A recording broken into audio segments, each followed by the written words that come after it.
Porn দেখাটা শুরু হয়েছিল ক্লাস 7-এ বন্ধুদের হাত ধরে। বলতে গেলে পর্ন দেখাটা এক প্রকার নেশা আমার। মাধ্যমিকের গণ্ডি পেরোতে না পেরোতেই নিষিদ্ধ পল্লীতে যেতে শুরু করলাম। বেশ ভালোই দিন কাটছিল আমার। বাবার ব্যবসায় আমার কোনো ইন্টারেস্ট ছিল না, তাই আমি একটা ব্যাংকে অ্যাপ্লাই করি, আর ভাগ্যক্রমে চাকরিটাও পেয়ে যাই। ব্র্যান্ডের ঘড়ি, টি-শার্ট, পারফিউম ছাড়া আমার একদিনও চলে না। আর হ্যাঁ, সেই সাথে যৌনতা ছাড়াও আমার একদিনও চলে না। আজও একটা নিষিদ্ধ পল্লীতে এসেছি। মামা আপনি হ্যাঁ। অনেকদিন পর আসলেন এদিকে। হ্যাঁ, একটু ব্যস্ত ছিলাম। মামা একটু খাসা মাল আছে, রেটটা একটু বেশি।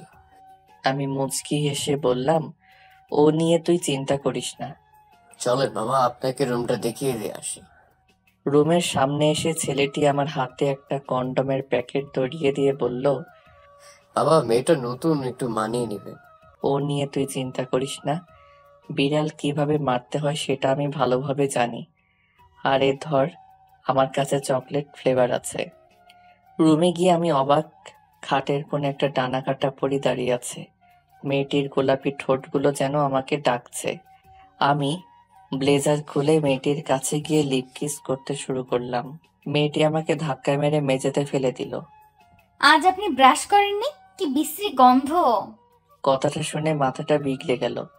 মেঝে থেকে উঠে বললাম, বেশ্যা বেশ্যার মতো থাকবি। মেয়েটি আর কোনো কথা বলল না, মাথা নিচু করে দাঁড়িয়ে রইল। আমি মেয়েটিকে ধাক্কা মেরে বিছানায় ফেললাম, ঝাঁপিয়ে পড়লাম মেয়েটির উপর নির্মম অত্যাচার করলাম সারা রাত।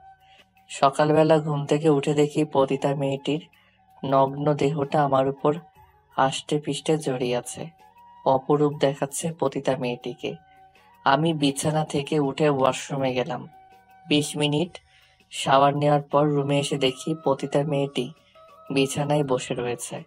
আমি কাপড় পরে মানিব্যাগ থেকে 1000 টাকার একটা নোট মেয়েটির হাতে ধরিয়ে দিয়ে বললাম, ধন্যবাদ তোমাকে এত সুন্দর একটা রাত উপহার দেওয়ার জন্য।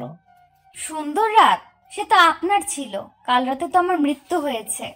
মানে? কিছু না। আমি আসছি। ঘুম ঘুম চোখ নিয়ে ব্যাংকে ঢুকলাম। ইস্যু 1 কাপ কফি আমার দিকে এগিয়ে দিয়ে বলল, সারা রাত ঘুম হয়নি বোধহয়। আমি ইস্যুর হাতটা চেপে ধরে বললাম, তুমি সারা রাত আমাকে ঘুমাতে দাওনি। সারা রাত শুধু তোমার কথা ভেবেছি। ধ্যাৎ, এই চলো না আজ আমার রুমে। আজ হবে না, অন্য কোনো দিন। ইস্যু আমার মুডটা নষ্ট করে দিল। ইস্যুকে নিয়ে কতবার যে আমার রুমে গিয়েছে তা আমার নিজেরও মনে নেই। ফোনটা বেজে উঠল। মা ফোন দিচ্ছি। কি মা ফোন দিচ্ছি কেন? আমি ব্যস্ত আছি, আমি আমার ফ্ল্যাটে থাকবো, রাখছি। যৌন চাহিদা মেটানোর জন্যই আলাদা একটা ফ্ল্যাট কিনেছি। হোটেল থেকে মেয়ে নিয়ে তো আর বাড়িতে ওঠা যায় না, এই জন্যই আলাদা ফ্ল্যাট কেনা। ব্যাংক থেকে বের হয়ে রেস্তোরাঁয় গেলাম। গিয়ে দেখি রাতের ওই পতিতা মেয়েটি। আমি মেয়েটির কাছে গেলাম। হেই তুমি। প্লিজ চলে যান, কেউ দেখে নেবে। ওকে। আমি খাবার খেতে লাগলাম। কিছুক্ষণ পর পতিতা মেয়েটির পাশে একটা ছেলে এসে বসলো। কে এই ছেলেটি? আমি আমার ফ্ল্যাটে চলে আসলাম। কে ছিল পতিতা মেয়েটির সাথে? হয়তো ওর কোনো কাস্টমার। কেন ভাবছি আমি ওই পতিতা মেয়েটির কথা? না, কিছুতেই মেয়েটির কথা বলতে পারছি না। আমি গাড়ি নিয়ে চলে আসলাম নিষিদ্ধ পল্লীতে। মামা আপনি মনে হয় মনে ধরছে। হুম। বাবা এই নেন কন্ডম, আর আপনার কাছে চকলেট ফ্লেভার আছে। হ্যাঁ, আমি সবকিছুই ব্র্যান্ডের ইউজ করি। আমি পতিতা মেয়েটির ঘরে গেলাম। আপনি? কেন আসতে মানা? না। আমি মেয়েটির কাছে গিয়ে বললাম, আজ কিন্তু ব্রাশ করছি। পতিতা মেয়েটি মুচকি হাসলো। আমি পতিতা মেয়েটির কাছে গেলাম। পতিতা মেয়েটির উষ্ণ নিঃশ্বাস আমার মুখে এসে পড়ছে। আমি ব্লেজার মাটিতে ছুঁড়ে ফেললাম। পতিতা মেয়েটির কাছে গিয়ে লিপ কিস করতে লাগলাম। মেয়েটিও আমার ডাকে সাড়া দিল। আমরা দুজনে মেতে পড়লাম এক যৌন খেলায়। বেশ কিছুক্ষণ পর আমি পতিতা মেয়েটিকে বলতে লাগলাম, তুমি সত্যি অনেক সুন্দর। পতিতা মেয়েটি কোনো কথা বলল না, চুপ করে আমার দিকে মুখ করে শুয়ে রইল। আমি পতিতা মেয়েটির হাতে একটা চুম্বন করলাম। আচ্ছা, আজ রেস্তোরাঁয় তোমার পাশের ছেলেটি কে ছিল? আমার কাজিন। ও, আমি তো মনে করেছিলাম। কি? আমার কাস্টমার? না মানে হ্যাঁ। ভাবাটাই স্বাভাবিক, কারণ আমি পতিতা, আর পতিতা মেয়েদের কেউ ভালো চোখে দেখে না। জানেন, খুব ভয় করে আমাদের। কেন? আত্মসম্মান হারানোর ভয়। আত্মসম্মান? পতিতা মেয়েটি আমার দিকে তাকিয়ে বলল, কেন, আমাদের কি আত্মসম্মান নেই? না মানে পতিতাদের আবার আত্মসম্মান? ঠিকই বলেছেন আপনি, পতিতাদের আবার আত্মসম্মান। কিন্তু এই পতিতাদের কাছেই কিন্তু আপনারা ছুটে আসেন শরীরের খিদে মেটানোর জন্য। আপনাদের ভাষায় যৌন চাহিদা, কিন্তু এটা ভুলে যাবেন না, পতিতারাও মানুষ। আমরা টাকার জন্য আমাদের শরীর বিক্রি করি, কিন্তু কোনো মেয়ে কখনো চায় না সে পতিতা হবে। নিশ্চয়ই কোনো কারণ থাকে যার জন্য তারা পতিতা হয়। হ্যাঁ, আমাদের হয়তো আত্মসম্মান নেই আপনার ভাষায়, কিন্তু আমরা সব সময় ভয়ে ভয়ে থাকি কে কখন দেখে নেয়। আর এই কথা যদি আমাদের পরিবার বা সমাজ জানে, তাহলে কি হবে আমাদের? কিন্তু আপনাদের মতো ভদ্রলোকেদের কেউ কিন্তু কিচ্ছু বলবে না। দোষটা হয় শুধু পতিতা মেয়েটার। পতিতা মেয়েটির কথা শুনে কিছুক্ষণের জন্য থমকে গিয়েছিলাম। সত্যি, কথাগুলো চরম সত্যি। আচ্ছা, এবার এগুলো ছাড়ো, তোমার নামটাই তো জানা হলো না। সে কি দুদিন ধরে এই পতিতাটার কাছে আছেন আর নামই জানেন না? হেয়ালি করো না তো। তোমার নাম কি? এই পতিতাটার নাম হলো অবন্তী। বাহ, বেশি সুন্দর নাম তো। ক্রিং ক্রিং, ফোনটা বেজে উঠলো। ও, ইস্যু ফোন করছে। হ্যালো ডার্লিং, কোথায় তুমি? আমি আজ ফ্রি আছি। তাহলে আজ রাতটা কাটাচ্ছ তো আমার সাথে? হুম। ওকে, আমি তোমাকে তোমার বাড়ির সামনে থেকে পিক আপ করে নিব। রাখছি। Love you darling. ফোনটা পকেটে রাখতেই চোখ পড়ল পতিতা মেয়েটির দিকে। পতিতা মেয়েটি আমার দিকে তাকিয়ে রয়েছে, এমন করে তাকাচ্ছে যেন আমি কোনো অপরাধ করেছি। ফোনটা ধরে, কিছু বলবে? তোমার বউ ফোন করেছিল? আরে না। ও, প্রেমিকা? তোমার প্রেমিকা জানে তো যে তুমি এই পতিতার কাছে আসো? প্রেমিকা না, আমার কলিগ। এই ধরো 2000 টাকা। আমার রেট তো এত না। জানি, বাকিটা তোমার বকশিস আমাকে আনন্দ দেওয়ার জন্য। আনন্দ সব পতিতাই দেয়, তাহলে সবাইকে কি আপনি এমন করেই বকশিস দেন? না মানে, আমি পকেটে থেকে আমার কার্ডটা বের করে পতিতা মেয়েটির হাতে ধরিয়ে দিয়ে বললাম, আমার ঠিকানা, বাসায় কেউ থাকে না, তুমি আসতে পারবে তো? না মানে, টাকা নিয়ে চিন্তা করো না, এই অরণ্য খুশি তো তুমি খুশি। আমি আসছি। আমি গাড়ি নিয়ে সোজা ইস্যুর বাসার সামনে আসলাম। আজ ইস্যু আরো একটা রাত আমার সাথে কাটাবে। হর্ন বাজাতেই ইস্যু বের হয়ে আসলো। You are looking so sexy ইস্যু। আই নো, কিন্তু হ্যাঁ, প্রোটেকশন ছাড়া কিন্তু তুমি আমাকে টাচ করবে না। ওয়াই? আমি প্রেগনেন্ট হতে চাই না। ওকে বাবা, এখন আমার মন নষ্ট করো না, গাড়িতে ওঠো। বাই দ্য ওয়ে, কোথা থেকে আসছো তুমি? এই কাছে একটু কাজ ছিল। ইস্যু আমার পাশে বসে সেলফি তুলছে। আমি রেডিওটা চালালাম। রেডিওতে অরিজিৎ সিং এর একটা স্যাড সং চলছে। ইস্যু আমার কোলে বসে আমাকে কিস করছে, আর আমি ড্রাইভ করছি। ফার্মেসির দোকান দেখে আমি গাড়িটা থামালাম। কি হলো বেবি, এখানে গাড়ি থামালে কেন? তোমাকে তো আদর করতে হবে, আর তুমি তো আমাকে কন্ডম ছাড়া তোমাকে টাচ করতে দিবা না, এজন্য এখানে গাড়ি থামালাম। ও, সো কিউট। আচ্ছা তুমি বসো, আমি একটু আসছি। কি আনছো? হুম, কোন ফ্লেভার? তোমার পছন্দের চকলেট ফ্লেভার। আমি ইস্যুকে নিয়ে আমার ফ্ল্যাটে উঠলাম। আমি রুমে গিয়ে জোরে মিউজিক বাজাতে লাগলাম। কি হচ্ছে, এত জোরে মিউজিক কেন বাজাচ্ছ? একটু ওয়েট করো ডার্লিং, সব বুঝতে পারবে। আচ্ছা, আমি ড্রিঙ্ক নিয়ে আসছি। ওকে। আমি ড্রিঙ্কের গ্লাস ইস্যুর দিকে বাড়িয়ে দিলাম। ও ড্রিঙ্ক করছে। আমি ইস্যুকে এক টানে আমার কাছে নিয়ে আসলাম। ইস্যু আমার টি শার্টটা এক টানে খুলে ফেললো। ইস্যু আমার ঠোঁটে চুম্বন করতে লাগলো। ক্রিং ক্রিং, কলিং বেলটা বেজে উঠলো। বার্তা, এখন আবার কি আসলো? জানো, তুমি একটু বসো, আমি দেখছি। আমি মুচকি হেসে দরজাটা খুলে দিলাম। কারণ আমার প্ল্যান মাফিক সব হচ্ছে। এত দেরি করলি কেন? রাস্তায় জ্যাম ছিল গুরু। আয় ভিতরে আসো। গুরু, খেলা কি শুরু হয়ে গেছে? হা, না, আজ আমি না, তোরা শুরু করবি আর আমি শেষ করব। ইস্যু ড্রিঙ্ক করছে, ওর কাঁধে হাত রাখলো। কি জান, এত দেরি করলে কেন? ইস্যু পিছন ঘুরে একটা দূরে সেরে গেল আর বলতে লাগলো, কে? কি? কারা তোমরা? দোস্ত, এটা তো খাসা মাল। What nonsense! অরণ্য, কারা ওরা? আর এখানেই বা কি করছে? আমি তখন ইস্যুর কাছে এসে বলতে লাগলাম, ডার্লিং, আজ ওরা তোমাকে মজা দিবে। হোয়াট? সরো, আমি চলে যাব। তুমি তো যেতে পারবে না ডার্লিং, দরজা নক করা। আমি কিন্তু চিৎকার করব। করো, চিৎকার করো, তোমার আওয়াজ কেউ শুনতে পারবে না। এই মিউজিক বাড়া, যা শালিকে নিয়ে এনজয় করো। না, ছাড়ো আমাকে। তুমি কাজটা ভালো করছো না অরণ্য। না, না, না। আমি মিউজিকের সাউন্ড আরো বাড়িয়ে দিলাম যেন ইস্যুর কান্নার আওয়াজ কেউ না শুনতে পারে। বেচারি ইস্যু, মাই ডার্লিং, হা হা হা। আজ ইস্যুকে ওরা ছিঁড়ে ছিঁড়ে খাবে।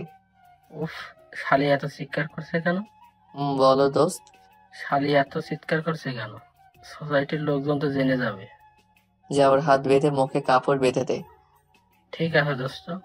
আর হ্যাঁ, দেখিস মারা যেন না যায়। ঠিক আছে, কিন্তু ও বেঁচে গেলে তো সবাইকে সব বলে দিবে, তখন আমাদের কি হবে?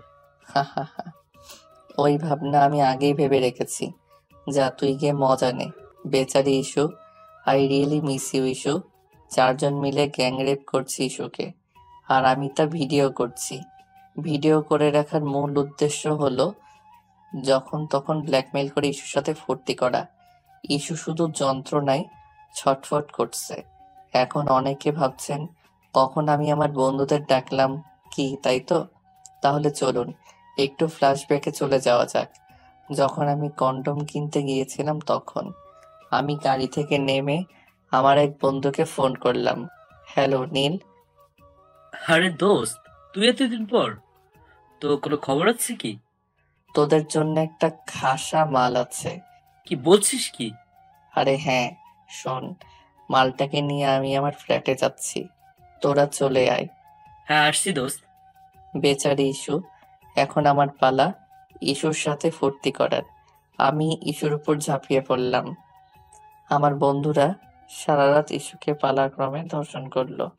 এখন অনেকেই হয়তো ভাবছেন ইস্যু তো আমার সাথে এর আগেও রাত কাটিয়েছে আর আজও রাত কাটানোর জন্য এসেছিল। তাহলে আমি কেন এরকম করলাম কি, তাই তো? তাহলে শুনুন, ইস্যুকে আমার এক বন্ধু প্রেমের প্রস্তাব দিয়েছিল, কিন্তু ও রাজি হয়নি। ইস্যুকে ও বিয়েও করতে চেয়েছিল, কিন্তু ইস্যু রাজি হয়নি কারণ আমার বন্ধু ছিল গরিব, আর বন্ধু সে অপমান মেনে নিতে পারেনি। ও গলায় দড়ি দিয়ে মারা গিয়েছিল। এখন আপনারা বলবেন এতে আমার সমস্যা কি? বলছি, এতে আমার কোনো প্রবলেম নেই। যখন আমি ইস্যুকে আমার সাথে রাত কাটানোর কথা বলি তখনও রাজি হয়ে যায়, কারণ আমি ধনী। যে ওকে ভালোবেসে বিয়ে করতে চাইলো তাকে ও অপমান করে মৃত্যুর দিকে ঠেলে দিল, আর যে ওকে নিয়ে ফুর্তি করতে চাইলো তার সাথে রাত কাটানোর জন্য তৈরি হয়ে গেল। শালি, এই শোন, ওকে ছেড়ে দে, আজ আর না মরে যাবে। ঠিক আছে। আমি ইস্যুর সামনে গেলাম। ইস্যুর নগ্ন দেহটা মেঝেতে পড়ে রয়েছে। আমি ইস্যুর হাতের বাঁধনটা খুলে দিলাম, মুখ থেকে কাপড়টা তুলে নিলাম। একটু পানি খাবো। দিচ্ছি। ইস্যু আর উঠতে পারছে না। ওর সারা শরীর ব্যথা। গত রাতের অত্যাচারের ফল। কেন আমার সাথে এমন করলে অরণ্য? প্রতিশোধ। প্রতিশোধ? কিসের প্রতিশোধ? আরে, আমি তো নিজে এসেছিলাম তোমার সাথে রাত কাটানোর জন্য। তুমি কি করলে? তোর মতন মেয়ের সাথে এইরকমই করা উচিত। বলে আমি একটা সিগারেট জ্বালালো। আমি কি করেছি? মনে নেই তোর আমার বন্ধুর সাথে তুই কি করেছিলি? কোন বন্ধু? হাহা, যে তোর জন্য মরেছিল। সমু তোমার বন্ধু ছিল? হ্যাঁ। আমি পুলিশকে সব জানাবো। কাউকে ছাড়বো না আমি, কাউকে না। এ কাজ ভুলেও করছি না। অরণ্য একটা জ্বলন্ত সিগারেট ইস্যুর যৌন অঙ্গে চেপে ধরল, আর ইস্যু জোরে জোরে কাঁদতে শুরু করলো। ও আরো একটা জ্বলন্ত সিগারেট ওর যৌন অঙ্গে চেপে ধরল, আর বলতে লাগলো, শোন, ভুলে পুলিশের কাছে গিয়ে মুখ খুলিস না। আমি তো যাবই পুলিশের কাছে। Okay fine. অরণ্য আর একটা সিগারেট জ্বালালো। ওর সিগারেট জ্বালানো দেখে ইস্যু বলতে লাগলো, না আর না, আমি আর সহ্য করতে পারছি না। সারা রাত ধরে তুমি আর তোমার 5 বন্ধু মিলে আমাকে ধর্ষণ করলে, আর এখন 2টা জ্বলন্ত সিগারেট আমার যৌনাঙ্গে চেপে ধরলে। আমি আর নিতে পারছি না। ঠিক আছে, আমি আর এই সিগারেট তোর যৌন অঙ্গে দিব না, কিন্তু আমার এই সিগারেটের যে ক্ষতি হলো তার কি হবে? হ্যাঁ, পেয়েছি নীল। হ্যাঁ দোস্ত, বল। আমার ইস্যু বেবির সাথে আর একটু খেলতেই চা, আর হ্যাঁ, আমার ইস্যু বেবিকে কিন্তু মজা দিতে হবে। ও নিয়ে তুই চিন্তা করিস না। ও কামান বেবি, তোমার তো সেক্স একটু বেশি, তাই না? দোস্ত, বালটা সেন্সলেস হয়ে গেছে। তুই যা, ডাক্তারের কাছ থেকে কিছু মেডিসিন নিয়ে আয়, আর হ্যাঁ, আসার সময় কিছু উস্কি নিয়ে আসিস। প্লিজ আমাকে ছেড়ে দাও। ছাড়বো জান, কিন্তু এখন একটা কল করো। তোমার বাড়িতে আর যা বলতে বলছি তাই বলো, আর তা না করলে তুমি শেষ বেবি। যাও, এখন শাওয়ার নিয়ে আসো। আমি উঠতে পারছি না। তোমাকে তো যেতেই হবে। ইস্যু ভয়ে বসে বসে ওয়াশরুমে ঢুকলো। ইস্যু সারা শরীর গন্ধে ভরে গেছে। কিছুক্ষণ পর সাগর ওষুধ নিয়ে আসলো। ইস্যু শাওয়ার নেওয়ার পর ওকে মেডিসিন গুলো দিল। ইস্যু ক্লান্ত, বিছানায় মাথা রাখতে ঘুমিয়ে পড়লো। দোস্ত, মালটা যদি সব বলে দেয়? বলবে না? ওকে মেরে ফেলাটাই ভালো হবে। না, ওকে মারবো না। ওকে নিয়ে আমার অন্য ভাবনা আছে। যা, এখন তোরা সবাই বাড়ি যা, আর রাতে চলে আসিস। ঠিক আছে দোস্ত। ওরা সবাই চলে গেল, আর ইস্যু ঘুমোচ্ছে। ক্রিং ক্রিং করে ফোনটা বেজে উঠলো। Unknown number. হ্যালো, জি, আমি। নাম কি? হোটেলের সেই পতিতা। ও আচ্ছা, তোমার তো একটা নাম আছে তাই না? সব সময় পতিতা পতিতা ভালো লাগে না। আচ্ছা শোনো, চলো না আজ একটু পার্কে যাই, তোমার টাকা দিয়ে দিব। ওকে, কোথায় দাঁড়াবো? হোটেলের সামনে দাঁড়াও, আমি গাড়ি নিয়ে আসছি 1 ঘন্টার মধ্যে। অরণ্য ওয়াশরুমে গিয়ে 20 মিনিট শাওয়ার নিল। কালো একটা টি শার্ট পরলো, আর বডি পারফিউম লাগালো। ঘর থেকে বের হবে তখন ইস্যুর কথা মাথায় আসলো। আমি চলে গেলে যদি ও ওর বাসায় ফোন করে। হ্যাঁ, বুদ্ধি পেয়ে গেছি। অরণ্য ঘর বন্ধ করে বের হয়ে পড়লো। সবাই ভাবছেন কি করলো ইস্যুর, কি তাই তো? ঘর থেকে বের হওয়ার সময় ওর হাত পা বেঁধে মুখে কাপড় গুজে এসেছে, আর ওর ফোনটা সাথে করে নিয়ে এসেছে। অরণ্য একটা ফুলের দোকানে গাড়ি থামালো, একটা ফুলের বুকি নিল পতিতা মেয়েটার জন্য। ফুলের বুকিটাকে নিজের মতো করে সাজালো। এই প্রথম কোনো মেয়ের জন্য ফুল কিনলো, আর তা না হলে তো চকলেট কিংবা প্রোটেকশন কিনতো। পতিতা মেয়েটি আসবে তো? হ্যাঁ আসবে, কেন আসবে না? যদি না আসে, ধ্যাত, আমি ওই পতিতাটার জন্য এত ভাবছি কেন? ক্রিং ক্রিং ফোনটা বেজে উঠলো। তুমি কি আসছো? কোথায় আসবো দোস্ত? তুই তো বললি রাতে আসতে। ও শিট, এটা তো নীল না, কিছু না। ও, শোনো, আসার সময় কিছু ভালো চকলেট, ফুল আর ব্র্যান্ডেড প্রোটেকশন আনবে। ওকে, আমি রাখছি। ওয়াও, পতিতা মেয়েটির কি ফিগার, আগে তো খেয়াল করিনি। আজ পতিতা মেয়েটিকে অনেক সেক্সি লাগছে। ঠোঁট গোলাপি, লিপস্টিক, খোপায় গোলাপ, পরনে রেশমি লাল শাড়ি। কে দেখলে বুঝবে যে ও একটা পতিতা। অরণ্য গাড়ি নিয়ে পতিতা মেয়েটার কাছে গেল। গাড়ি থামিয়ে লুকিং গ্লাসটা খুলে বলল, হেই সেক্সি। কি বলছেন কি এসব? গাড়িতে ওঠো। পতিতা মেয়েটা আশেপাশে তাকিয়ে গাড়িতে উঠল। অরণ্য ফুলের তোড়াটা পতিতা মেয়েটার হাতে দিয়ে বলল, এই নগণ্য ফুলগুলো তোমার জন্য। মন গণ্য কেন? ও আমি পতিতা বলে? না, আমি সেটা বলি নাই। আমি বলতে চেয়েছি তোমার রূপের সামনে এই ফুলগুলো অতি নগণ্য। পতিতার আবার রূপ? Trust me, you are so hot and sexy. ফুলগুলো সত্যি অনেক সুন্দর। পছন্দ হয়েছে তোমার? হ্যাঁ, কেন হবে না? অরণ্য পতিতা মেয়েটাকে কাছে এসে বসতে বলল। ও একটু সংকোচ বোধ করছে, কিন্তু ওর সাথে কিন্তু রুম ডেট অলরেডি হয়ে গেছে। পতিতা মেয়েরাও লাজুক হয়, তা ওকে না দেখলে বিশ্বাস হতো না। পতিতা মেয়েটা অরণ্যের কাছে এসে বসলো। অরণ্য ওকে তার বুকে নিয়ে আসলো, ওর মাথায় একটা চুম্বন এঁকে দিল। পতিতা মেয়েটা চুপ করে ওর বুকে মাথা রেখে বসে আছে। কি হলো, কিছু বলছো না যে?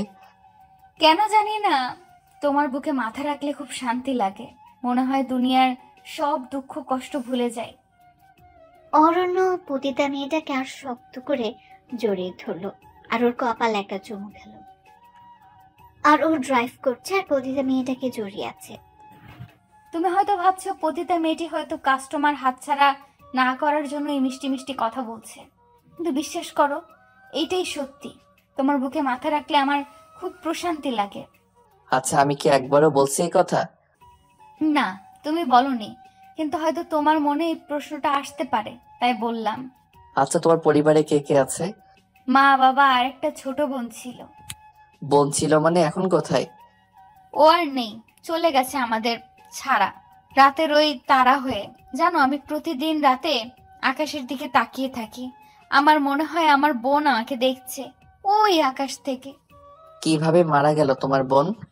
অসুস্থ হয়ে, জানি না কি হয়েছিল, ওর 7 দিন জ্বরে বিছানায় পড়েছিল, আর 8 দিনের মাথায় ও চলে গেল না ফেরার দেশে।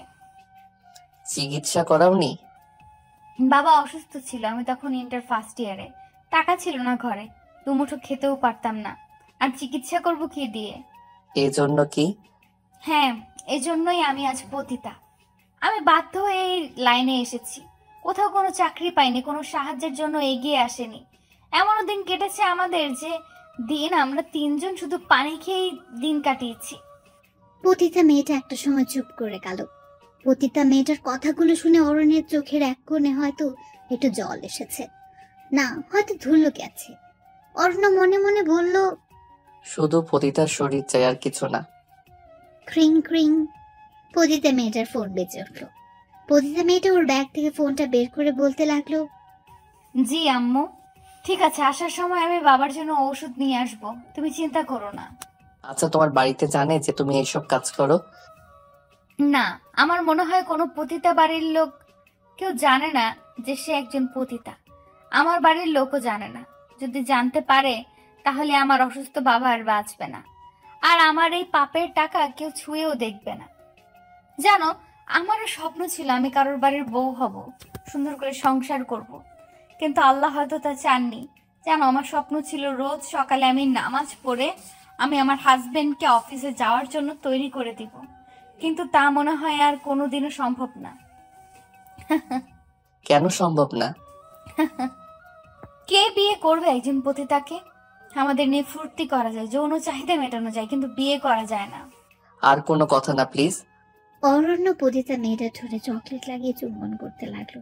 পতিতা মেয়েটা নিঃশব্দে অত্যাচারগুলো মেনে নিচ্ছে। এক পর্যায়ে অরণ্য নিজেকে সামলাতে না পেরে মেতে উঠলো এক যৌন খেলায়। হোয়াটস রং উইথ ইউ? না, আমার মুড নেই। পতিতাদের আবার মুড? হ্যাঁ, ঠিকই বলছো, পতিতাদের আবার মুড। যখন চাইবে তখন পতিতাদের শরীর তোমরা ভোগ করতে পারবে, কারণ আমার পতিতালয়ে পতিতাদের কোনো পছন্দ অপছন্দ থাকতে নাই। কাস্টমার যা চাইবে সেই সেবাই পতিতাদের দিতে হবে। হোক না পতিতাদের শরীর খারাপ, তাতে কি হয়েছে? শরীর খারাপ নিয়ে পতিতাকে শুতে হবে তার কাস্টমারের সাথে। জানো, যেদিন প্রথম আমি এই লাইনে আসি সেদিন আমার প্রচন্ড শরীর খারাপ, কিন্তু কি করব, ঘরে চাল নেই। অসুস্থ বাবাকে নিয়ে ডাক্তারের কাছে গেলাম, তখন ডাক্তার বাবাকে দেখে আমার কাছে আসলো। আমার বাবা কি বাঁচবে না? কেন বাঁচবে না? তবে হ্যাঁ, আমি কিছু মেডিসিন লিখে দিচ্ছি, তা খাওয়ালে ভালো হয়ে যাবে। কিন্তু আমার কাছে তো টাকা নাই। তখন ডাক্তার আশেপাশে তাকিয়ে আমার হাত চেপে ধরে বলল, টাকা নেই তো কি হয়েছে মামুনি, আমি তো আছি, আমাকে একটু আদর করে দাও, তোমার বাবার ওষুধ আমি ফ্রিতে দিব।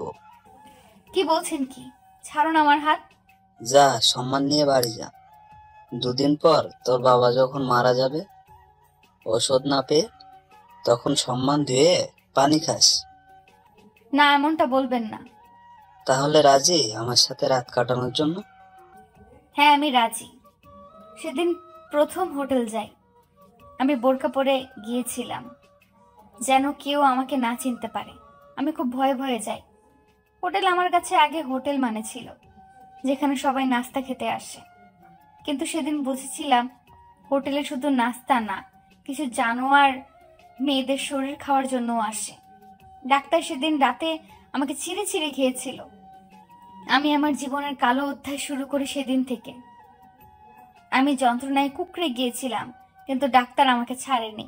সারা রাত অত্যাচার করার পর সকালবেলায় আমার হাতে 2000 টাকা ধরিয়ে দেয়। হোটেলের ম্যানেজার আমাকে প্রস্তাব দেয় কালো জীবন শুরু করতে, আর আমিও উপায় না পেয়ে না দেখে রাজি হয়ে যাই। আর এর পরের দিন আসো তুমি। আমার সেদিন শরীর খুব খারাপ ছিল, গত রাতে ডাক্তার আমাকে ভোগ করেছিল। আর এর পরের দিন আসো তুমি। সেদিন তোমার সব রাগের ঝাল মিটিয়েছিলে তুমি আমার উপর। সেদিন তোমার শরীর খারাপ ছিল? হ্যাঁ, এখন হয়তো তুমি বলবে পতিতাদের আবার শরীর খারাপ। সরি পতিতাদের এত কষ্ট, আর আমরা ওদের মন না বুঝে আগে ওদের কাপড় খুলি। সত্যি খুব খারাপ লাগছে। অরণ্য আর পতিতা মিলে পার্কে ঢুকলো। চারপাশে তেমন লোকজন নেই, নিরিবিলি চারপাশটা। তোমার ভালো লাগছে? হ্যাঁ, চারপাশটা বেশ নিরিবিলি। পাখি কুকু করে ডাকছে। অরণ্য আর পতিতা মেয়েটা হাত ধরে হাঁটছে। অরণ্য একটা জবা ফুল ছেড়ে পতিতা মেয়েটার খোপায় গুজে দিল। গ্রিং গ্রিং করে ফোন বেজে উঠল। হ্যাঁ সাগর বল। তোকে বললাম না কিছু প্রোটেকশন আর দামি চকলেট নিয়ে আসি, টাকা আমি দিয়ে দিব। যত সব। পতিতা মেয়েটা অরণ্যের দিকে তাকিয়ে রইল। প্রোটেকশনের মানে? পতিতা মেয়েটা আজ বেশ ভালো করে জানে, হয়তো এই জন্যই। কিছু বলবে? তুমি কি বিবাহিত? না। আর কয়বার বলবো? হ্যাঁ, তুমি হয়তো প্রোটেকশন আনার কথা শুনে ভাবছো আমি বিবাহিত। আরে ওটা আমার বন্ধুর জন্য আনতে বলছি। আমি এত এক্সপ্লেন কেন করছি এই পতিতাটাকে? ও শুনলে কষ্ট পাবে এই ভেবে কি না আমি ওর কাস্টমার, আর কিছু না। আমার ওকে দরকার, আর ওর দরকার আমার টাকার। আমাদের সম্পর্কটা এই অবধি। কি ভাবছি কি এসব আমি? ভালোবাসার পতিতাকে দেখ, ওর সাথে ফুর্তি করা যায়, কিন্তু ভালোবাসা না।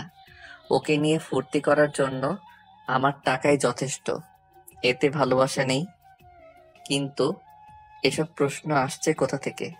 এত ভাবছি কেন আমি এই পতিতাটাকে নিয়ে? এই তো প্রথম পতিতা নয় আমার জীবনে। এর আগে আরো অনেক পতিতার সাথে রাত কাটিয়েছি আমি, কিন্তু তাদের নিয়ে তো আমি এত ভাবিনি। তাদের কারোর সাথে তো আমি ঘুরতে যাইনি। ও বুঝেছি, ওর পতিতা হওয়ার গল্পটা আমাকে ইমোশনাল করে দিয়েছে। দ্যাটস ইট, আর কিছু না। ও আর 5টা পতিতার মতো নেই যে ওকে টাকা বেশি দিবে ও তার সাথেই রাত কাটাবে। না, এটাই শেষ দেখা হবে আমার পতিতা অবন্তীর সাথে। এরপর আর কোনো দিনও ওর সাথে দেখা করব না। হ্যাঁ, এটাই ফাইনাল। তুমি কি কিছু ভাবছো? কই না তো, চলো আইসক্রিম খাই। অরণ্য আর পতিতা মেয়েটা আইসক্রিম খাচ্ছে। পতিতা মেয়েটার হাত থেকে ওর আইসক্রিমটা পড়ে গেল। অরণ্যর মুখের আইসক্রিম ঢুকে দিল। ও এক কামড় মুখে নিয়ে আবার অরণ্যকে দিচ্ছে। পুরাই হিন্দি ফিল্মের মতো রোমান্টিক। কেন জানি মানা করতে পারলো না ওকে অরণ্য। ওরা দুজনেই হিন্দি ফিল্মের নায়ক নায়িকার মতো হাঁটলো, গান করলো। চলুক না ফিল্মটা কিছুক্ষণ ধরে, কারণ এটাই শেষ সময় কাটানোর সাথে। অরণ্য পতিতা মেয়েটার স্তন চেপে ধরল। পতিতা মেয়েটা গোলাপের ঠোঁট লিপকিস করতে লাগলো। এক পর্যায়ে পতিতা মেয়েটি বাধা দিয়ে বলল, কি করছেন কি? কেউ দেখে নিবে তো। দেখো, আমি তোমার রূপে পাগল হয়ে গেছি। কেউ যদি দেখে নেয় তাহলে কিন্তু আপনারই আত্মসম্মান হারাবেন। আমার কিন্তু কিছু যায় আসবে না, কারণ আমি একজন পতিতা। কাপড় খোলাটা আমার পেশা। আমি কাপড় খুললেই টাকা পাবো, আর এটা একটা পাবলিক প্লেস। এখানে আপনার অসম্মান হোক আমি তা কখনোই চাই না।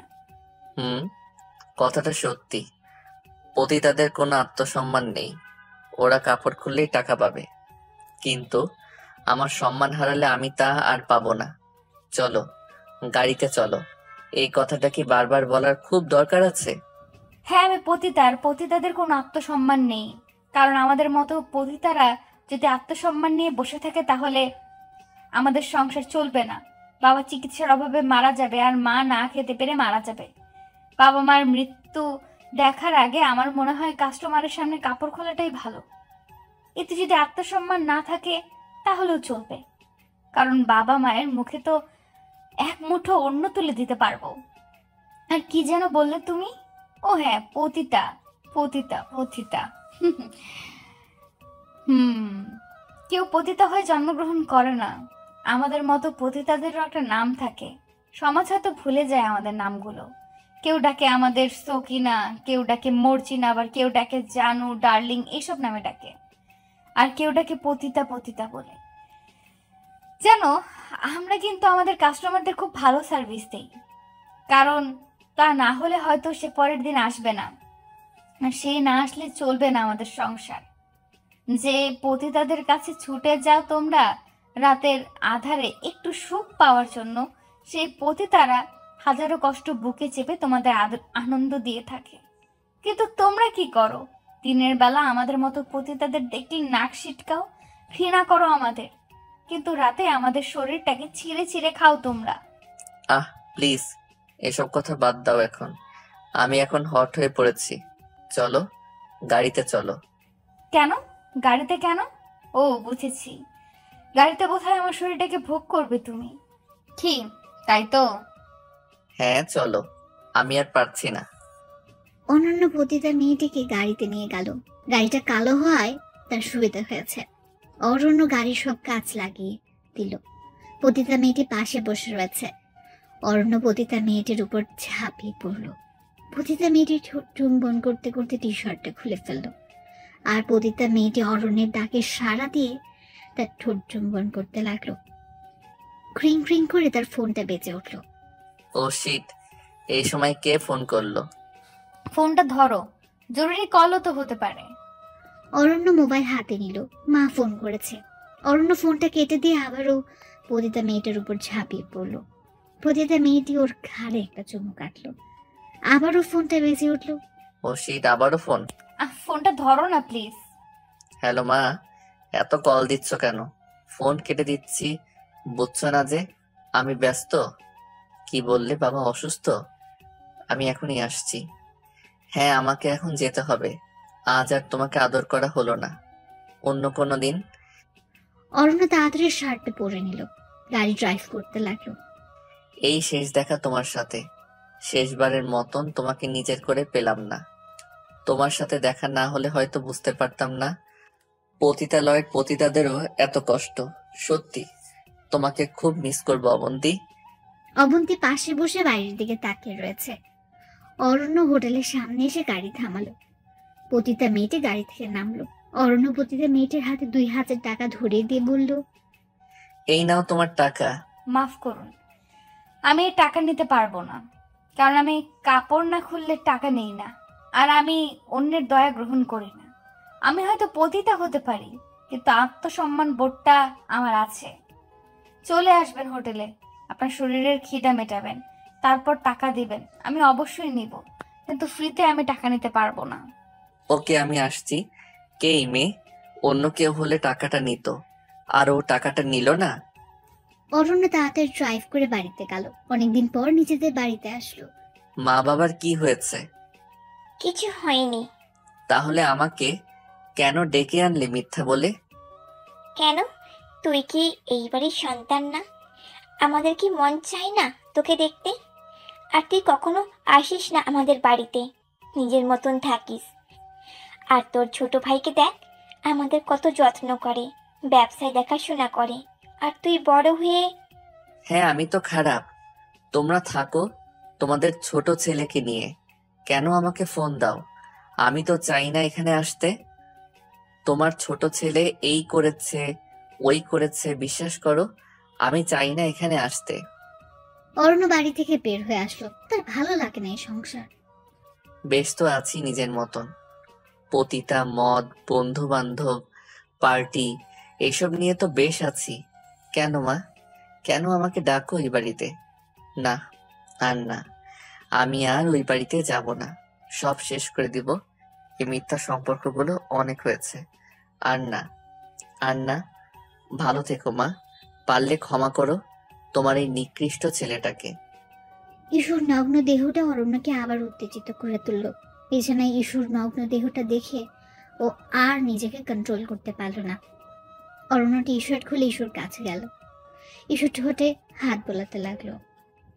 অরণ্য পাগলুন মাদের মতো ইস্যুর গোলাপি ঠোঁটগুলো চষতে লাগলো। অরণ্য ইস্যুর সনে হাত রাখতেই ইস্যু জেগে উঠল। ইস্যুর হাত পা বাঁধা। ইস্যু আর্তনাদ কণ্ঠে বলতে লাগলো, প্লিজ অরণ্য, আমাকে ছেড়ে দাও, আমি আর পারছি না। তোমার যৌবন যে আমাকে ডাকছে সোনা, এখন আমি কি করব বলো? না, আমার প্রচন্ড ব্যথা করছে। কাল সারা রাত তুমি আর তোমার বন্ধুরা মিলে আমাকে পালাক্রমে ধর্ষণ করলে, আর এখন তুমি আবারও আসছো আমার সাথে যৌন সম্পর্ক করতে। আহ, ওভাবে বলছো কেন সোনা? ধর্ষণ বলো না, বলো কাল সারা রাত আমি আর আমার ফ্রেন্ডসরা মিলে তোমার সাথে রোম্যান্স করছি, আর আমরা এখন খুব রোম্যান্স করতে ইচ্ছে করছে। তোমার সেক্সি শরীরটা আমাকে ডাকছে তোমার কাছে, একটু আদর করব তোমাকে, প্লিজ বাধা দিও না। আমার প্রচন্ড ব্যথা করছে, আমি আর পারবো না, প্লিজ আমাকে ছেড়ে দাও। বেশি ব্যথা দিব না, বিশ্বাস করো, একটু আদর করব শুধু তোমাকে। সত্যি বলছি মাইরি, তুমি একটা চিজ, তোমাকে দেখলে যে কোনো ছেলে নিজেকে কন্ট্রোল করতে পারবে না। তোমার কোনো দিনও ভালো হবে না অরণ্য। অরণ্য এই কথা শোনা মাত্র ঠাস করে একটা থাপ্পড় মারল ইস্যুকে আর বলতে লাগলো, ও সরি, আমি জানো কি ব্যথা পেয়েছো? শোনো, এই কথার শাস্তি আমি এখন দিচ্ছি। খুব বার বেড়েছে তোর, তাই না? অরণ্য ইস্যুর সাথে শুরু করলো অত্যাচার। ও সুরের সমস্ত রাগ মিঠিয়ে দিল ইস্যুর উপর। পরিতা মেয়েটার সমস্ত ভালোবাসা, সরি যৌনতা এখন পেল ইস্যু। কিছুক্ষণ পর অরণ্য ক্লান্ত হয়ে ইস্যুর পাশে শুয়ে পড়লো। ইস্যু, তুমি সত্যি আজ অনেক আনন্দ দিলে আমাকে। তোমার সেক্সি শরীরটা দেখে আমি আর পারলাম না নিজেকে সামলাতে। ইউ আর টু হট ইস্যু। প্লিজ আমাকে ছেড়ে দাও, আমার প্রচন্ড ব্যথা করছে, আমি আর পারছি না। কি দোষ ছিল আমার? এটাই কি দোষ আমার যে আমি তোমার বন্ধুর প্রস্তাব রিজেক্ট করেছিলাম? না, সেটা তোর দোষ না। আমার বন্ধু তোকে ভালোবেসে প্রস্তাব দিয়েছিল তোকে বিয়ে করার, কিন্তু তুই তাকে অপমান করেছিস। এটা তোর দোষ না। তোর ভালো লাগে না তাই তুই ওকে রিজেক্ট করছিস, তাহলে ভাবছিস কি তোর দোষ? শোন তাহলে, আমি যখন তোকে প্রস্তাব দিলাম আমার সাথে সেক্স করার জন্য, বিয়ে ছাড়া, তখন তুই রাজি হয়ে গেলি। আরে আমি তো তোকে শুধু খেতে চেয়েছিলাম, আর তুই এক কথায় হ্যাঁ বলে দিলি। দিনের পর দিন আমার এই ফ্ল্যাটে এসছিস, আমার সাথে ফিজিক্যাল হয়েছিস, তখন কিছু যায় আসেনি তোর। আর আমার বন্ধু তোকে খেতে চেয়েছিল না, তোকে বিয়ে করতে চেয়েছিল, তাও আবার ভালোবেসে, কিন্তু তুই তো রাজি হলি না, অথচ আমার সাথে রাজি হয়ে গেলি। আরে আমি তো তাকে বিয়ের প্রস্তাবও দেইনি। এটাই ছিল তোর অপরাধ, বুঝলি এখন? আর হ্যাঁ, আমার বন্ধু সৌম্য তোকে সত্যি ভালোবেসেছিল, যার পরিণতি তুই ওকে দিলি মৃত্যু। এখন আমিও তোকে মারবো তিলে তিলে, তোর সাথে ফুর্তি করব যখন আমার মন চাইবে তখন, বুঝলি? এ কি, পতিতা মেয়েটি ফোন করছে না, আমি আর ওর ফোন ধরবো না। ফোনটা বেজে বেজে কেটে গেল।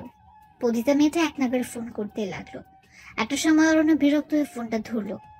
ও কিছু বলার আগে পতিতা মেয়েটা বলতে লাগলো, তুমি ঠিক আছো তো? এতক্ষণ ধরে ফোন করছি, ফোন ধরছো না কেন? তুমি বাড়িতে ঠিকঠাক ভাবে পৌঁছেছো? তোমার বাবা এখন সুস্থ আছে তো? এই তুই কে রে? তোকে এত কথা আমি কেন বলতে যাব? পতিতা পতিতার মতো থাক। আমার পার্সোনাল লাইফে তোকে নাক গলাতে বলেছি কি? আমি কোথায় যাব, কি করব, কি খেলাম, এসব আমি তোকে বলতে যাব কেন? তুই কে রে? আমার ঘরের বউ কি বাজারের সস্তা মেয়ে? তোদের মতো মেয়ে না হাজার পাবো রাস্তায় বের হলে। দুদিন একটু ভালো করে কথা বলছি কি না বলছি, ও এসেছে অধিকার ফলাতে। আরে তোদের মতো সস্তা মেয়েদের আমার খুব ভালো করে জানা আছে। আর একটা কথা শোন, নিজের সীমানা ছাড়াস না। হোটেলের এক বেশ্যা এসেছে আমার খবর নিতে। ও বুঝেছি কাস্টমার পাচ্ছিস না, তাই আমার সাথে এত ভাব করছিস 2 টাকার পতিতা। ফোনটা কেটে দিল। অরণ্য যখন কথাগুলো বলছিল তখন ওপাশ থেকে শুধু কান্নার আওয়াজ পাচ্ছে। আমি ঠিক করছি যা করেছি। এখন কেন ও আমাকে ফোন করবে? কে হই আমি ওর? ওর কান্নার আওয়াজটা এখন অরণ্যের কানে ভেসে আসছে যেন। খুব খারাপ লাগলো ওর। কিন্তু কেন? আরে আমি খারাপ? আমি কারোর জন্য কষ্ট পাই না। 2 টাকার পতিতা না। আমার এইরকম লাগছে কেন পতিতা মেয়েটির জন্য? আমি কি একবার ফোন করব? না, ফোন করব না। কে ও? কিন্তু এতগুলো কথা আমি কেন ওকে বললাম? ফোনটা রেখে দিলেই তো পারতাম। না না, আর ভাববো না আমি ওই পতিতা মেয়েটির কথা। Who is she? She is nothing. কিছুক্ষণ মোবাইলটার দিকে তাকিয়ে থেকে এসব ভেবে আবারও ফোন করলো অবন্তীকে। আপনি যে নম্বরে ফোন করেছেন নাম্বারটি এখন বন্ধ আছে। ফোনটা বন্ধ কেন? পতিতা মেয়েটির ফোন বন্ধ কেন? তাহলে কি ও আমার উপর রাগ করলো? সে করুক, তাতে আমার কি। কিন্তু আমার এইরকম লাগছে কেন? না, এটা আমার মনের ভুল। আমি ক্লান্ত, তাই এইরকম মনে হচ্ছে।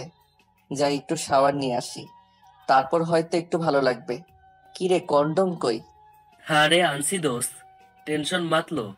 যা, খেলা শুরু করে দে। দোস্ত, মেয়েটা তো বাঁচবো না। কাল রাতে আমরা 5 জন মিলে রেপ করছি, আর আজ যদি একই কাজ করি তাহলে মেয়েটা মনে হয় আর বাঁচবো না। আরে না, ওর কিছু হবে না। শালি প্রফেশনাল। প্রথম প্রথম একটু ন্যাকামি করব, কিন্তু পরে ঠিক হয়ে যাইব। শোন, আজ সবাই একসাথে যাস না, নিতে পারবো না। এক এক করে যাবি। আর দেখিস আবার মেরে ফেলিস না, তাহলে আমাদের মজার উৎস নষ্ট হয়ে যাবে। ঠিক আছে দোস্ত। এক এক করে সবাই ইস্যুর কাছে যাচ্ছে, আর ইস্যু শুধু চিৎকার করছে।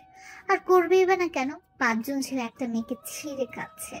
সবগুলো হায়নার মতো ঝাঁপিয়ে পড়েছে ইস্যুর উপর।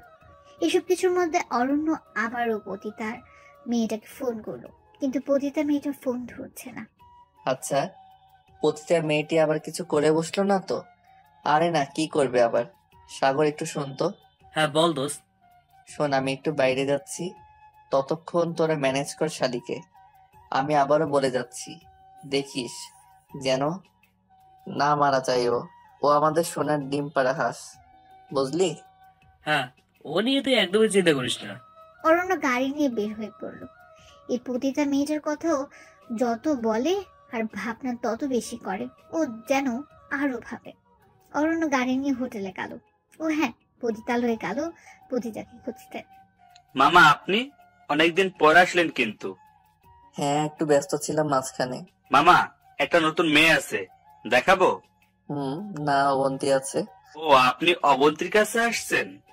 কিন্তু মামা, আজ তো অবন্তী আসে নাই। মামা, আপনি টেনশন করেন না, অবন্তীর চেয়েও ভালো খাসা মাল আছে। আসেন, আপনাকে রুমটা দেখিয়ে দিয়ে আসি। অবন্তী আসে নাই? না থাক তাহলে আজ। কি হয়েছে মামা? এই প্রথম আপনি হোস্টেলে আইসা কাম না কইরা চলে যাইতেছেন? মামা, বললাম না অবন্তীর চেয়েও ভালো মেয়ে আছে, আপনাকে খুশি করে দিব। অবন্তীর বাড়ির ঠিকানা আছে? না, আমরা কোনো পতিতার বাড়ির ঠিকানা রাখি না, কারণ এতে মেয়েটির অসুবিধা হতে পারে। এখানে এমন অনেক পতিতা আছে যাদের বাড়ির লোক জানে না তারা এই দেহ ব্যবসার কাজ করে। ও আচ্ছা, অবন্তী আসলে আমাকে ফোন দিতে বলিস। হ্যালো মিস্টার, দেখে চলতে পারেন না? তুই এখানে? পতিতালয়ে মানুষ যা করতে আসে তাই করতে এসেছিলাম, কিন্তু তুই আমাকে একটা কথা বল, তুই এখানে কি করতে এসেছিস? Same answer. আমার বাবা মায়ের আদর্শ ভদ্র ছেলে এসেছে পতিতালয়ে? বাহ। আচ্ছা, বাবা মা জানে তো? দাদা ভাই, সিন ক্রিয়েট করিস না, এটা একটা পাবলিক প্লেস। আর আমি যদি বাবা মাকে বলে তুই এখানে এসেছিলি তখন? আমি বাবা মায়ের খারাপ ছেলে? আমি আসলে তারা কষ্ট পাবে না, কারণ তারা জানে আমি তাদের বকে যাওয়া সন্তান। কি, তুই তো আমার মতো বকে যাওয়া সন্তান না? শোন, আমি নিয়ে তোর সাথে কোনো ডিসকাশনে যেতে চাই না। ওকে, আমার ছোট ভাইও আমার মতো বকে গেল, কিন্তু ও তো বাবা মায়ের ভালোবাসা পায়, তাহলে ও কেন বকাটে গেল? আমি খারাপ হওয়ার হাজার কারণ আছে, কিন্তু ওর তো তা নেই। আমি বাবার ভালোবাসা কখনো পাইনি, কিন্তু ও তো পেয়েছে, তাহলে কেন ও এমন হলো? আচ্ছা, আজ পতিতা মেয়েটি আসলো না কেন? ওর কি কিছু হয়েছে? অরণ্য আবারও পতিতা মেয়েটাকে ফোন করলো। রিং হচ্ছে। হ্যালো, কে বলছেন? আমি অরণ্য, অবন্তী। অরণ্যের কণ্ঠ শোনা মাত্র অবন্তী ফোনটা কেটে দিল। ও আবারও ফোন করলো, ফোনটা বন্ধ বলছে। তাহলে কেউ ইচ্ছে করে ফোনটা কেটে দিল? বুঝেছি, আমার কথাগুলো হয়তো ওকে হার্ট করেছে, কিন্তু ওর এই আচরণ যে আমাকে হার্ট করলো তার বেলা না, এখানেই শেষ। এই পতিতা আর তার কাস্টমারের গল্প আমি আর ভাববো না। পতিতার কথা, কিছু কিছু কথা না বলাই ভালো, থাক না সে মনের আড়ালে। তুমি হয়তো কোনোদিনও জানতে পারবে না অবন্তী আমার মনের কথাগুলো। পতিতা আর তার কাস্টমারের গল্প রচনা হবে আবারও, কিন্তু সেখানে থাকবে না মিষ্টি অবন্তী, কিন্তু কাস্টমারের ভূমিকায় আমিই থাকবো। কিন্তু পতিতা হয়তো তোমার মতন হবে না। সত্যি আমার দেখা তুমি সেরা পতিতা। আর না, অনেক হয়েছে, এই গল্পের ইতি এখানেই টানবো। আমি বরং বাড়ি গিয়ে আমার ইস্যু বেবির সাথে ফুর্তি করে গিয়ে। ইস্যু মাই ডার্লিং, আমি আসছি। আমি একজন পতিতার ছেলে। আমার মা একজন পতিতা ছিলেন। পরবর্তীতে আমার বাবা না, ওই মানুষটা আমার মাকে বিয়ে করেন। বিয়ের সময় আমি আমার মায়ের গর্ভে ছিলাম। কে যে আমার বাবা তা আমার মাও জানে না। এজন্য আমার মায়ের স্বামী আমাকে দেখতে পারে না, বারবার শুধু আমার জন্ম পরিচয় নিয়ে প্রশ্ন তোলে। আমাকে শুধু বলে আমি একজন পতিতার সন্তান। আমার বাবার টাকা, আমার বাবার ঠিক নেই। আচ্ছা, আমার জন্মের তো আমার কোনো হাত ছিল না, তাহলে কেন সবাই আমাকে জারজ বলে? আমার মায়ের সামনে আমাকে এগুলো বলতো। আমার মায়ের স্বামী, মা অনেক কষ্ট পেত, লুকিয়ে লুকিয়ে কাঁদতো। আমি কোনোদিন মায়ের কাছে জানতে চাইনি আমার জন্ম পরিচয়, কে আমার বাবা। হয়তো আমার মতনই কোনো নরপিশাচ হবে। আমি যখন ক্লাস 10-এ পড়ি তখন স্কুলে একটা মেয়েকে আমার ভালো লাগতো, যা হয় আর কি। আমি মেয়েটাকে প্রস্তাব দিয়েছিলাম, কিন্তু মেয়েটি রাজি না হয়ে আমার বাবার কাছে, মানে আমার মায়ের স্বামীর কাছে নালিশ দেয়। সেদিন ওই লোকটি আমাকে বলেছিল রক্ত যাবে কোথায়। কথা কাটাকাটি হওয়ার পর তিনি আমাকে বলে দেন আমার জন্ম পরিচয় নিয়ে, এই যে আমি এক পতিতার ছেলে। সেদিন আমার মাথার উপর আকাশ ভেঙে পড়েছিল। সেদিন রাতে ছাদে গিয়ে আমি প্রচন্ড কেঁদেছিলাম। কেন আমার মা পতিতা ছিল, কেন সারা রাত কান্না করেছিলাম। আমি 1 মাসে দুঃখে মায়ের সামনে যাইনি, মাও লজ্জায় আমার সামনে আসতো না। ধীরে ধীরে এই কথাটা ছড়িয়ে গেল যে আমি এক পতিতার সন্তান। আমার কোনো পিতৃ পরিচয় নেই। ক্লাসের সবাই আমাকে জারজ জারজ বলতো, মাকে নিয়ে অনেক উল্টাপাল্টা কথা বলতো। আমার জীবনটা যেন এক নিমিষেই ভেঙে চুরমার হয়ে গেল। একদিন আমি মায়ের কাছে গিয়ে প্রশ্ন করেছিলাম, মা কেন তুমি পতিতা হয়েছিলে? মায়ের চোখ দিয়ে শুধু কান্নার জলে পড়েছিল সেদিন। এরপর থেকে আমি আর কোনো দিনও মাকে এই নিয়ে আর কোনো কথা বলি নাই। এরপর শুরু হয় আমার এক ভিন্ন জীবন।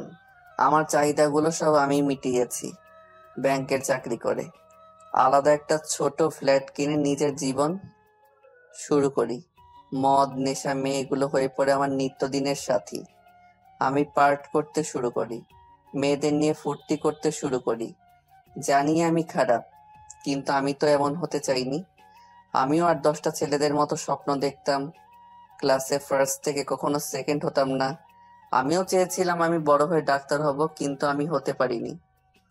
যখন আমি মেডিকেল পরীক্ষা দেই আমি চান্স পেয়েছিলাম, কিন্তু ভর্তির ফ্রি আমি দিতে পারিনি। আমার মায়ের স্বামীর কাছে চেয়েছিলাম, উনি দেননি, কারণ ওনার নিজের ছেলে মেডিকেলে চান্স পেয়েছিল না। মূলত হিংসা থেকে উনি আমাকে টাকা দিয়েছিল না। আমি ওনার পা ধরে কেঁদে বলেছিলাম আমাকে টাকা দেওয়ার জন্য, আমি সব টাকা শোধ করে দিব। কিন্তু ওনার একটাই কথা ছিল, আমার নিজের ছেলে চান্স পায়নি, তাহলে আমি কেন একটা পতিতার ছেলের জন্য টাকা দিব? তখন থেকে শুরু হয় আমার এক ভিন্ন ধরনের লাইফস্টাইল।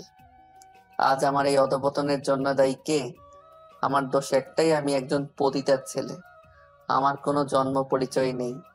আমার মা পতিতা তো কি হয়েছে, এজন্য আমাকে কি কম ভালোবাসে? না, বরং আর 10টা মায়ের মতনই আমাকে ভালোবাসে। সমাজ আমাকে বারবার বলেছে আমি একজন পতিতার ছেলে। আমি জারজ, জারজ, জারজ, জারজ। এই একটা শব্দ আমার জীবনটাকে শেষ করে দিল।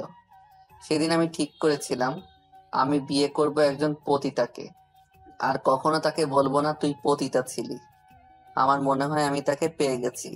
হ্যাঁ, আমি বিয়ে করব, আর 10টা মানুষের মতো আমিও সংসার করব।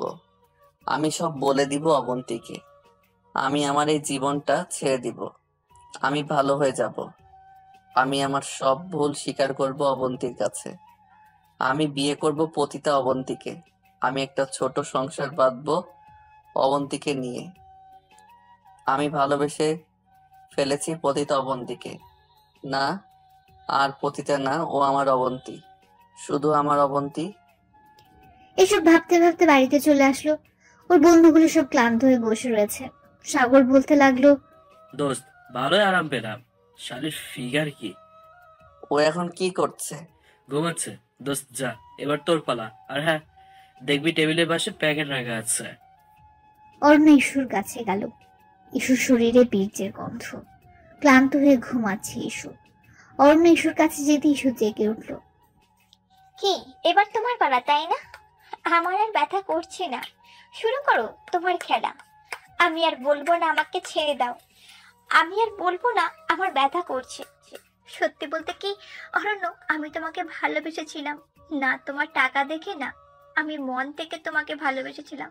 এই জন্যই তো আমি তোমার সাথে রাত কাটাতাম। কিন্তু তুমি কি করলে? তোমার বন্ধুদের দিয়ে আমাকে রেপ করালে। আমি এখনো তোমাকে ভালোবাসি, না তোমার জন্য, টাকার জন্য না। তুমি হয়তো ভাবতে পারো এই ধর্ষিতাকে কে বিয়ে করবে, এই জন্য আমি তোমাকে এই কথাগুলো বলছি, কিন্তু বিশ্বাস করো আমি তোমাকে এখনো ভালোবাসি। তুমি কি পারবে আমাকে তোমার জীবন সঙ্গী করতে? হয়তো পারবে না, কিন্তু আমি অপেক্ষা করব শুধু তোমার জন্য, শুধু তোমার জন্য। অরণ্য, আমার এই জীবনটাকে পারবেন তুমি রাঙাতে? পারবে না আমাকে বিয়ে করতে? আমি ভুলে যাব আমার সাথে যা হয়েছে, আমি সব ভুলে যাব। কি পারবে না আমাকে বিয়ে করতে? শোন, যদি মুখ খুলিস তাহলে তোর ভিডিও ভাইরাল করে দিব। আর হ্যাঁ, আমার সাথে একদম চালাকি না, বুঝলি? সাগর ইস্যুকে পৌঁছে দিতে গেল। অরণ্য অবন্তীকে ফোন করে ওর বাড়িতে আসতে বলল, আর অবন্তী অনেক বুঝিয়ে রাজি করিয়েছে। আজ আসবে অবন্তী। আমার মনের কথাগুলো আজ বলে দিব। কাল থেকে ভালো হয়ে যাব আমি। সুখের সংসার করব অবন্তীকে নিয়ে।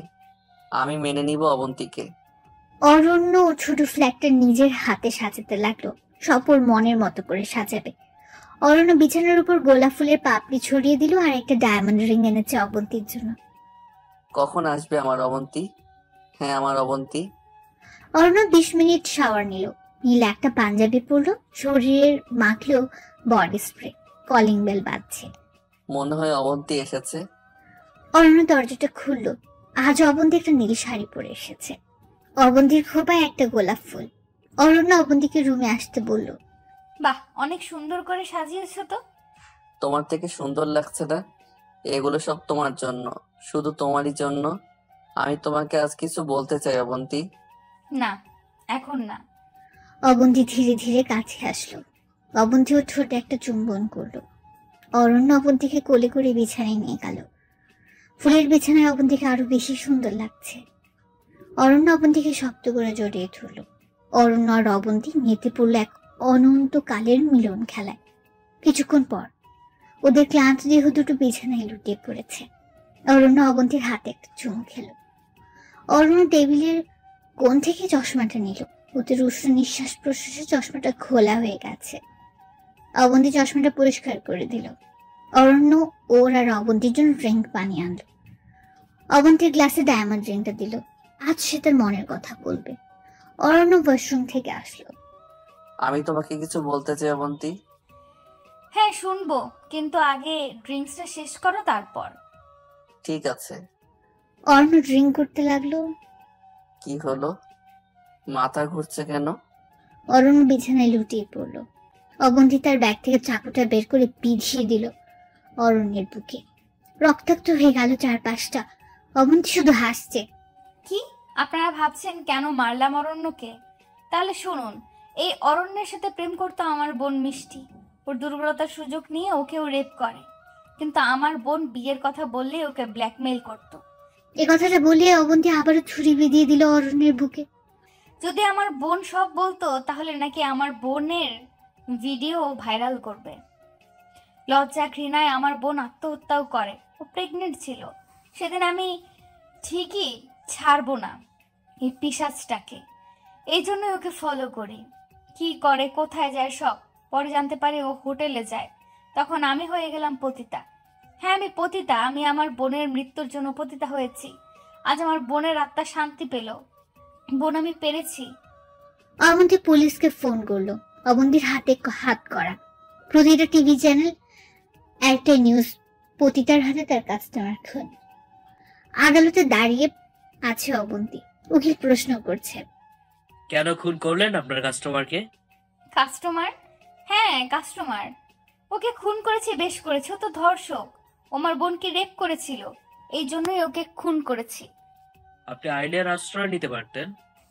আইন? হ্যাঁ, যে আইন কিনা বলে মেয়েদের রেপ হওয়ার পর 24 ঘন্টা গোসল করতে পারবে না, কারণ এতে নাকি রেপের চিহ্ন মুছে যায়।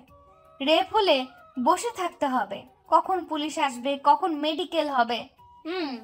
আমি বেশ করেছি, ওকে খুন করেছি। হ্যাঁ, আমি পতিতা, ধর্ষকদের শাস্তি দেওয়ার জন্য। আমার মতো হাজার হাজার অবন্তী পতিতা হতে তৈরি। অনন্তের যাবজ্জীবন কারাদণ্ড হলো। অবন্তী এখন কারাগারে দিন কাটাচ্ছে। অবন্তী সারাদিন শুধু একটা কথাই ভাবে। কি বলতে চেয়েছিল অরণ্য? ও শেষ কথাটা শুনতে পারলাম না।